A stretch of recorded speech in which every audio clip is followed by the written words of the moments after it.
Welcome to Tomorrow Unveiled.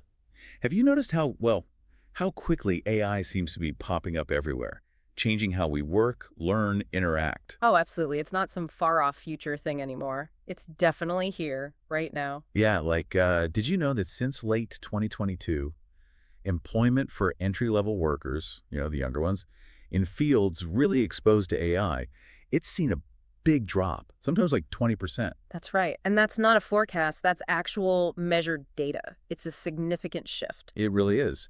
And our dedicated research team has been tracking this very closely. The data, well, it paints a really clear picture of this immediate transformation, especially, like you said, for people just starting out. But it's not just about jobs disappearing, is it? It seems more, I don't know, Yeah, complicated. exactly. It's nuanced. Some roles are shrinking, definitely, but others are actually growing or changing because of AI. Okay, so this deep dive is called Future Proofed: How Tech is Changing Society. And here at Tomorrow Unveiled, our mission is really to dig into these profound, sometimes kind of surprising ways that AI and this technological abundance are reshaping things. Work, education, our social structures. We want to get past the hype, focus on what's really happening, looking at what different sources actually agree on. Right. What's corroborated? Yeah. So if you're wondering how all this might impact your career or maybe your kids' education or just the world around you, well, this exploration is definitely for you. We'll try to break down the complex stuff into clear, maybe even actionable insights. And right at the core of this whole transformation is something our research team calls the Great Decoupling. The great decoupling. Yeah. Okay, that sounds dramatic. Can you unpack that a bit? What exactly is it? How is AI doing these two things at once, automating some jobs, augmenting others? It's a really crucial distinction. Our research points very consistently to this fundamental split happening in the labor market.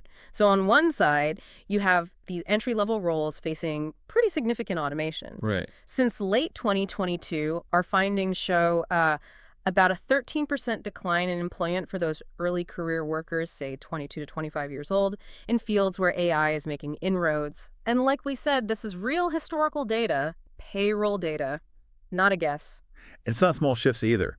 The research team found specific entry-level jobs, think software engineering, customer service, accounting, admin work, even programming and sales have dropped by around 20%. That's a huge hurdle for young people trying to, get a foothold. It really is. AI is just proving very, very good at handling the routine, process-driven stuff that used to be the bread and butter of many entry-level positions. Okay. But here's where it gets interesting.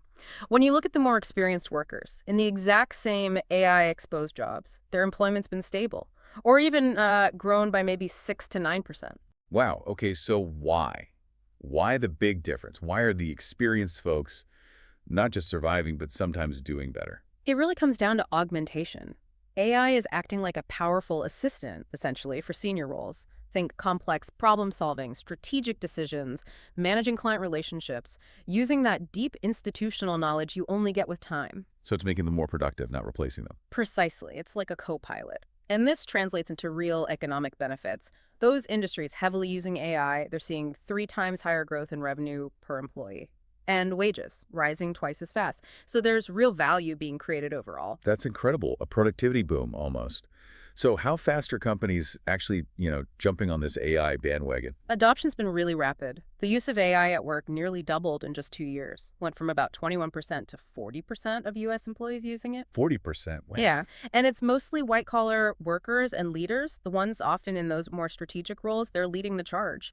They're about twice as likely as individual contributors to be using AI regularly. Okay, but here's where it gets, really interesting to me.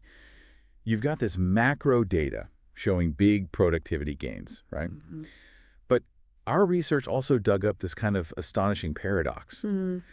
Something like 95% of business attempts to actually integrate generative AI are failing at the individual company level. It's a striking number, isn't it? 95%. It shows the gap between the potential and the reality on the ground. So why?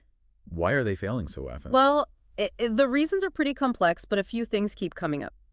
Companies say they lack the internal skills, they have big data security concerns, there's often no clear governance for how to use it. Right. And then there's this thing that researchers are calling the verification tax. Verification tax, what's that? It means employees are spending so much time double-checking what the AI produces, making sure it's accurate and makes sense, that it often eats up any time saved. They're essentially acting as AI babysitters. Huh.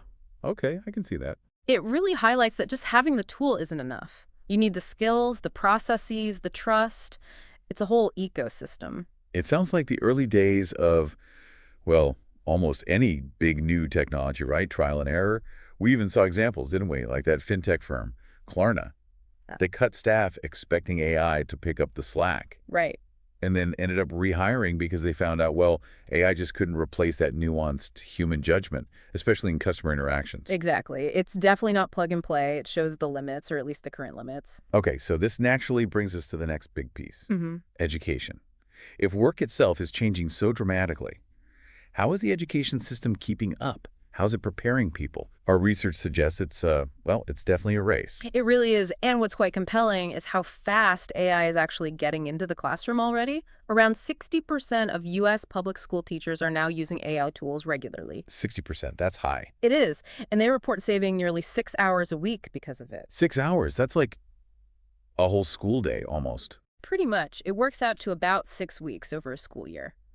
And think about what that frees them up to do more of the human stuff, right? Deeper engagement with students, maybe more personalized instruction. AI is becoming a real classroom ally. That's a huge shift in how teachers actually work. Yeah. And it's not just individual teachers finding tools online, right? We're seeing institutions make big moves. Yeah, absolutely. There's a systemic pivot happening. Our research team pointed out one big university, for example, that just rolled out ChatGPT Edu to its entire community. Yeah. That's 120,000 students, faculty, staff. Wow. What's the goal there? Just access. The goal is deeper. It's about embedding what they call AI fluency right across the curriculum. AI fluency, okay. The idea is to make every graduate essentially bilingual, fluent in whatever their main field is, and fluent in AI. Not just using the tools, but understanding how they work, their limits, the ethics involved. Right, the critical thinking around it. Exactly. Which leads to the next obvious question. What skills are most valuable now? If AI handles some tasks, what do humans need to focus on? Well, the research keeps pointing towards these meta skills, things that work with AI, like creative thinking, resilience, being flexible, curious, committing to lifelong learning, plus the basic tech literacy, of course. It's about that mindset of constant adaptation, isn't it? Your best skill becomes your ability to learn the next skill. And that means a whole new skill set is emerging specifically around human-AI collaboration. Okay, like what? Things like prompt engineering, basically, getting good at telling the AI exactly what you need. Then there's output verification, that verification tax again, but doing it efficiently. Systems integration, ethical oversight. These are becoming the new fundamentals. The skills needed to actually manage the AI effectively. Precisely. To be truly future-proof. But, okay, despite knowing what's needed, there's still this massive global skills gap, right? That seems to be a recurring theme in the research. It's huge. It's consistently cited as probably the biggest barrier to businesses actually transforming with AI.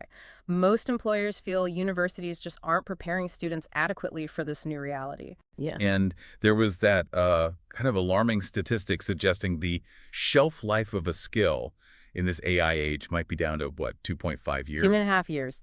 Wow, that really underscores the need for continuous learning. It's not just a nice phrase anymore. No, it's an absolute necessity, non-negotiable, really. Okay, quick pause here. For our listeners on YouTube, if you're finding this insightful, please do take a moment to like this video, subscribe to Tomorrow Unveiled, and definitely hit that notification bell so you don't miss our future updates. Now, it's easy to focus on what's happening, in our own backyard. But AI's impact isn't the same everywhere, is it? When you look globally, the research shows some really fascinating differences. AI seems to be amplifying whatever dynamics were already there. It's like a giant global experiment with very different local conditions. The United States, for example, really feels like the epicenter of the disruption, that great decoupling we talked about. It's particularly sharp here. And the policy response seems, well, often reactive. Like the Department of Labor guidance encouraging states to use workforce funds for AI literacy and retraining. It's practical, but maybe a bit behind the curve. It's a step, definitely, trying to help people adapt. But contrast that with India, a totally different picture. How so? Our research points to a massive talent deficit there. They're seeing something like only one qualified engineer for every 10 generative AI job openings. 10 openings for every one qualified person. Wow. Yeah, it creates huge economic pressure, distorts wages. You end up with almost a two-tiered tech economy. And that leads to that cultural clash we saw mentioned, right? To the global talk of 4-day work weeks versus India's hustle culture pushing for 70-hour weeks. Exactly. It's a really stark contrast, a collision of global trends and local pressures. Then you have Europe taking a very different path. Much more policy-led, very top-down. The EU AI Act is the big example, setting a global precedent for comprehensive legal rules. They're really prioritizing fundamental rights, safety, transparency. Which is quite different from the more market-driven approach in the U.S. Very different ethos. And it seems to reflect public opinion there, too. Most European workers see AI positively, but a huge majority, like 84%, believe it needs careful management to protect people's rights. There's a strong emphasis on social cohesion. Okay, U.S., India, Europe. What about Africa? The research highlighted huge potential there. Immense potential, a real leapfrog opportunity, potentially. You've got this incredibly young, dynamic, digitally native population. Get this, 78% of youth in Africa use AI tools weekly. 78%. That's higher than Europe or the U.S. It is. It's astonishing. Huge enthusiasm. But I imagine there are big hurdles, too. Oh, absolutely. Foundational hurdles. Despite the enthusiasm, there's what's described as a catastrophic skills gap. Estimates suggest 230 million jobs will need digital skills by 2030. But there are only about 5,000 professional AI specialists on the whole continent right now. 5,000 for 230 million jobs. That's mind-boggling. It is. Plus, you have infrastructure challenges and this growing focus on digital sovereignty, nations wanting control over their own digital future, data policies. That adds another layer of complexity to how AI gets integrated. So as AI gets more advanced, we're moving beyond just jobs and skills. It's starting to feel like we need to renegotiate the basic rules of society, the social contract. Our research team looked at some high-level discussions, like that AGI Social Contract Summit. What was the consensus there? Well, the consensus was pretty stark, actually. The experts largely agreed that advanced AI, if we just let it run its course without intervention, is very likely to make wealth and income inequality much, much worse, both within countries and between them. Why? What's the core fear?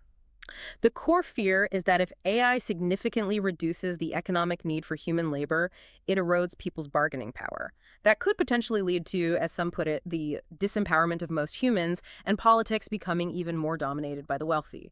It's a fundamental challenge to our current structures. That's a truly sobering thought. So governments are putting out these AI action plans, often framed as worker-centered, right? Focusing on innovation, retraining. But analysts point out this governance gap. What does that mean practically? It means these plans often treat AI's impact like it's inevitable, like a force of nature. The focus is mostly on workers adapting to AI, rather than giving workers or society more broadly a real say in how AI is deployed or how the productivity gains from it get shared. The argument is, look, choosing to augment people versus replacing them, that's a policy choice. It's not just dictated by the technology itself. We actually have agency here. So it's not just a tech problem. It's deeply cultural, psychological, too. Yeah. Which means building trust is crucial. Absolutely critical. And the data shows we have work to do there. Remember, 3/4 of employees are okay teaming up with AI tools, but only 30% are comfortable being managed by AI software. That's a huge difference, a clear psychological boundary. So how do organizations bridge that trust gap? Radical transparency seems key, involving employees from the start, framing AI clearly as a tool to help them, not replace them, setting up clear ethical guidelines right from the beginning. You have to build that psychological safety for people to really embrace it. Okay, let's shift gears slightly. For those listening on Apple Podcasts or Spotify or wherever you get your audio, we'd be incredibly grateful if you could take a moment to leave Tomorrow Month. Tomorrow unveiled a rating and review. It genuinely helps us reach new listeners and keep these important conversations going. All right, so we've discussed the big picture shifts, the social contract issues, but what about the practical day-to-day hurdles? What are the main challenges companies are facing when they actually try to implement this stuff? The research highlighted some persistent gaps. Yeah, the number one barrier, consistently cited, corroborated across almost everything we looked at, is still that global skills crisis. Firms just report not having the people with the right skills. In the UK, for example, 91% of firms say, yeah, we're ready for AI. But then a third of them admit they just don't have the talent needed to actually do it. And there's that disconnect we touched on earlier between how fast the tech is moving and how quickly or slowly traditional education can adapt. That 2.5-year skills shelf life. It really makes you wonder if a traditional degree is enough preparation anymore. It certainly raises questions about the need for more continuous, modular, maybe just-in-time learning models. But beyond the immediate skills gap, there's a more insidious long-term problem the research team flagged. Oh, what's that? The generational talent pipeline itself is at risk How so? because automating all those entry-level jobs, while it might seem efficient now, those jobs were the traditional training grounds, the crucibles, where future leaders learned the ropes, gained foundational experience, absorbed institutional knowledge. I see. So if you automate those away. You risk companies effectively eating their own seed corn, as the saying goes. If young workers can't get that crucial first experience, you could end up with a major generational talent gap down the line, a future leadership vacuum. It's kind of slow-burning crisis. That's a really powerful warning, a long-term consequence we might not see immediately. Exactly. And then the third big challenge is this pervasive trust gap within organizations. We touch on trust with employees, but there's also a disconnect between leadership and the front lines. What does the data show there? It's pretty stark. Something like 91% of IT leaders believe AI is effective and working well in their company, Okay, pretty high confidence. but only 53% of the actual employees agree. Wow, that's a big difference. Less than half, basically. Yeah. And that fundamental lack of trust, that mismatch in perception between the top and the bottom, that definitely contributes to those high failure rates for AI projects we talked about earlier. If the people using it don't trust it or see its value, it's hard to succeed. Okay, we've covered a lot of ground today on Tomorrow Unveiled, digging into future-proofed, how tech is changing society. Just to try and wrap it up, we've seen AI creating this great decoupling in jobs. We've seen the urgent need for education and skills to evolve incredibly fast. We've seen how different regions are tackling this in very different ways. hmm And the need for a new kind of social contract, one built on transparency and trust, even while we're still grappling with these really significant skills gaps and, maybe worryingly, a fragile talent pipeline for the future. Looking ahead, what do the projections suggest? Based on the research team's work, Well, expect that labor market split to intensify. New roles managing the human-AI interface will definitely emerge. Education will likely become even more modular, more focused on real-time skills. We might see more pilot programs for things like universal basic income as societies grapple with the economic shifts, and probably an even more fragmented global regulatory scene as different countries find their own way. so what does this all mean for you listening right now? Well, for governments, it seems to mean really modernizing workforce development, focusing on that continuous learning idea. For businesses, it's about rethinking career paths, maybe creating new kinds of entry points, and definitely leading with that radical transparency to build trust. And for all of us as individuals, it really seems to come down to embracing that lifelong learning, building a diverse portfolio of skills, and consciously cultivating those uniquely human abilities. Creativity, critical thinking, empathy, the things AI, at least for now, can't replicate. Yeah. And as AI reshapes our world, remember, we're not just automating tasks, we're fundamentally redefining what human value looks like in the economy and society. Which leads to, I think, a really important final thought for everyone. What was that? How will you contribute? How will you help shape a future where technology actually enhances human potential for everyone, rather than just making the existing divides even wider? That's a powerful question to leave people with. Good. We really love hearing your thoughts on all this. Whether you're on YouTube or your favorite podcast app, please do leave a comment. Let us know what you think about how tech is changing society. Yeah, we'd love to hear from you. Thank you so much for joining us on this deep dive into the future. Until next time, stay curious and keep building Tomorrow Unveiled.